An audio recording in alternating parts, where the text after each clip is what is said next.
സത്യത്തിൽ എന്തിനാണ് ബെൻസിനെ police arrest ചെയ്തത്? CI ജോർജിൻ്റെയും SI ബെന്നിയുടെയും കൊലപാതകങ്ങൾ ചെയ്തതുകൊണ്ടാണോ? അതോ പവിയുടെ കൊലപാതകം കാരണമാണോ? ബെൻസിൻ്റെ കാറിനും അതിൻ്റെ ശവങ്ങൾക്കും എന്ത് സംഭവിച്ചു? കോടതിയിലേക്ക് പോകുമ്പോൾ ലളിതയും മക്കളും എന്തുകൊണ്ട് ബെൻസിൻ്റെ അടുത്തേക്ക് ഓടിച്ചെന്നില്ല? അവരെന്തുകൊണ്ട് കരഞ്ഞില്ല? മാധ്യമപ്രവർത്തകനോട് പറഞ്ഞ മറുപടി പാതിയിൽ വെച്ച് നിർത്തിയത് എന്തിനാണ്? ഈ കഥ ഇനി തുടരുമോ? ഇതിനൊക്കെ മറുപടികളുണ്ട്, വ്യക്തമായ മറുപടികൾ. പോലീസ് ബെൻസിനെ പിടികൂടുകയല്ല ഉണ്ടായത്. ബെൻസ് പോലീസിന് മുന്നിൽ കീഴടങ്ങുകയാണ് ചെയ്തത്. അതും പവിയുടെ മരണത്തിൽ ചാർത്തപ്പെട്ട കുറ്റത്തിൻ്റെ പേരിൽ. CI ജോർജും SI ബെന്നിയും ചേർന്ന് ജനങ്ങൾക്ക് മുൻപിലേക്കും മാധ്യമങ്ങൾക്ക് മുൻപിലേക്കും മേലധികാരികൾക്ക് മുൻപിലേക്കും വെച്ച കെട്ടുകഥകളുടെ അടിസ്ഥാനത്തിലായിരുന്നു ബെൻസിനെ പോലീസ് ആദ്യം അറസ്റ്റ് ചെയ്തത്. ആ പോലീസ് സ്റ്റേഷനിൽ നിന്നുമാണ് ബെൻസ് രക്ഷപ്പെട്ടത്. അതിനുശേഷം വീണ്ടും അതേ പോലീസ് സ്റ്റേഷനിലേക്ക് എത്തി ബെൻസ് കീഴടങ്ങി. പവിയുടെ മരണത്തിന് ഉത്തരവാദി താൻ കൂടിയാണെന്നും അവനെ രക്ഷിക്കാൻ കഴിഞ്ഞില്ല എന്നുള്ള കുറ്റബോധം കൊണ്ടുമാണ് ബെൻസ് പോലീസിൽ കീഴടങ്ങിയത്. പോലീസിന് ഇപ്പോഴും CI ജോർജിൻ്റെയും SI ബെന്നിയുടെയും ശവങ്ങൾ കണ്ടെത്താൻ കഴിഞ്ഞിട്ടില്ല. കാട്ടിലെവിടെയോ ആ കാറും ശവങ്ങളും കിടപ്പുണ്ട്. കൊലപാതകങ്ങളെല്ലാം നടന്നത് തലേന്ന് രാത്രിയിലായിരുന്നു, അതും പേമാരി പെയ്തൊഴിയുന്ന സമയത്ത്. ആ കൊലപാതകങ്ങളിൽ ബെൻസിന് പങ്കുണ്ടെന്ന് തെളിയിക്കാൻ പോലീസിന് എളുപ്പം കഴിയണമെന്നില്ല.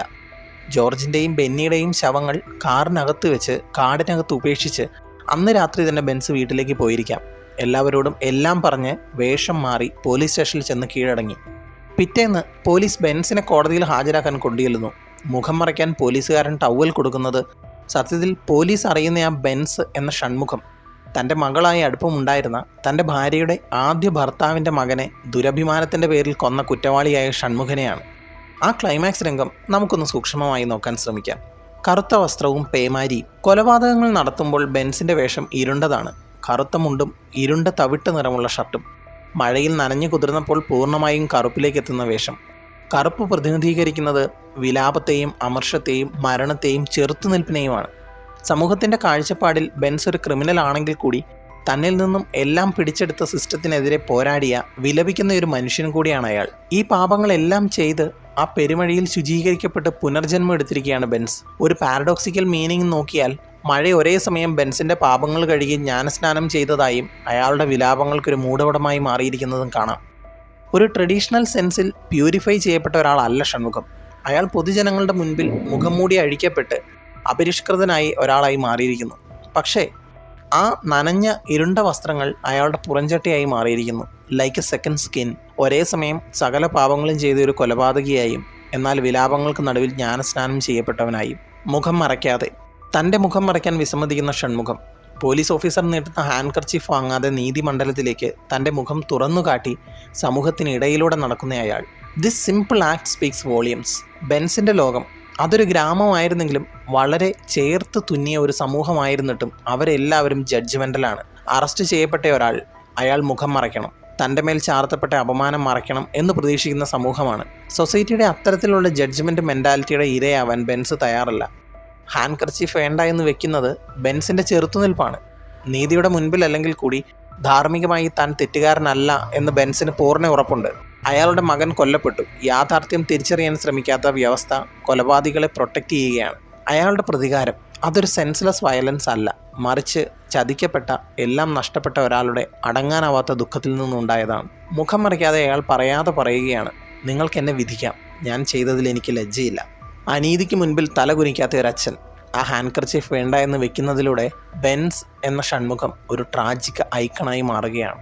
മങ്ങിയ ചിരികൾ. കോർട്ട് ഹൗസിലേക്ക് നടന്നു നീങ്ങുന്ന ബെൻസ്. അയാൾ ആ കോടതി മുറ്റത്തിൻ്റെ അകലെയിരിക്കുന്ന തൻ്റെ കുടുംബത്തെ നോക്കുന്ന രംഗം. ഭാര്യയെയും മകളെയും മേരിയെയും നോക്കുന്ന രംഗം. അവരുടെ നിശബ്ദത അത് പ്രേക്ഷകനിൽ തരുന്നത് ഹൃദയത്തെ പിടിച്ചു ഉലയ്ക്കുന്ന ചിത്രമാണ്. ബെൻസിൻ്റെ മങ്ങിയ ചിരി, അതിൽ പൂർണ്ണ സന്തോഷമില്ല, അതിൽ ഒരു തിരിച്ചുവരവിൻ്റെ ഉറപ്പില്ല.